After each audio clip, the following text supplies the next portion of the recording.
Kenya, hundreds of fighters are preparing for a hidden war. These are men and women of the Oromo Liberation Army. The OLA says its people, the Oromo, have been oppressed for more than a century. This is an old armed struggle, but many of the people here that you can see were not born when the Oromo Liberation Army was first formed in the 1970s. Today, as Ethiopia faces many conflicts and challenges, this group sees new opportunities. Osoo wareegama guddaan hin bahin akkaatuma itti yaanee guutumaa guututti Oromiyaa itti dhuunfannu keessatti hojjetaa jirra, kanas itti milkaa'aa jirra, Finfinneenis marfama keenya keessa jirti. We cannot independently verify the OLA's claims, but if true, they would have been unthinkable just 12 months ago. Ethiopia's new government is under immense pressure. In the north, Tigrayan rebels are fighting government forces and their allies. In recent months, this war has spread to the neighboring regions, while elsewhere, ethnic conflicts are simmering. And in Oromia, violent protests have rocked parts of the region. And the OLA has waged its guerrilla war for the right to choose independence. The government's response has been tough.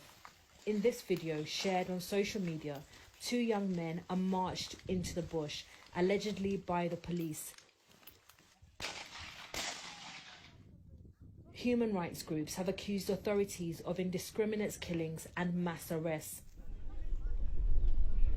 The government told the BBC it does not target civilians. In neighboring Kenya, we find families who fled their homes.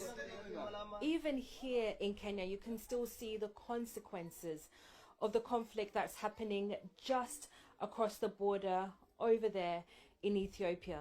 These families came here because they say government forces threatened them. They've been here for about 4 months now, and they say they're struggling to find basic things like food, water, and crucially, medicine as well. We've just been told that a 7-year-old died here a week ago because the family couldn't find help. We join the OLA in the desert, where their young recruits are learning to live and fight.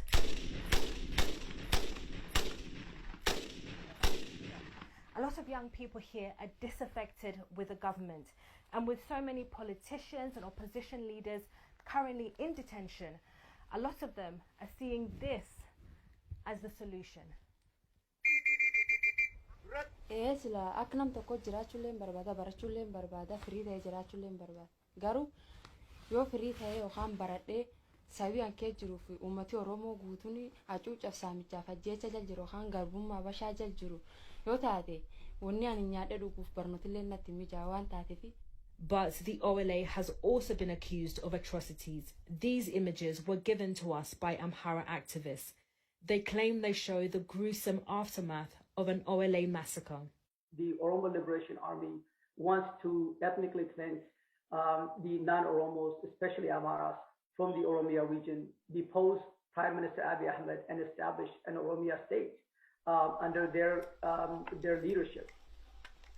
The rebels have denied killing civilians and say they would welcome independent investigations.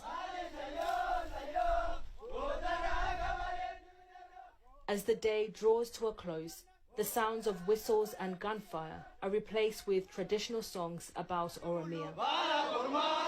Ethiopia is an increasingly fractured nation. All groups involved in its countless conflicts stand accused of gross human rights violations.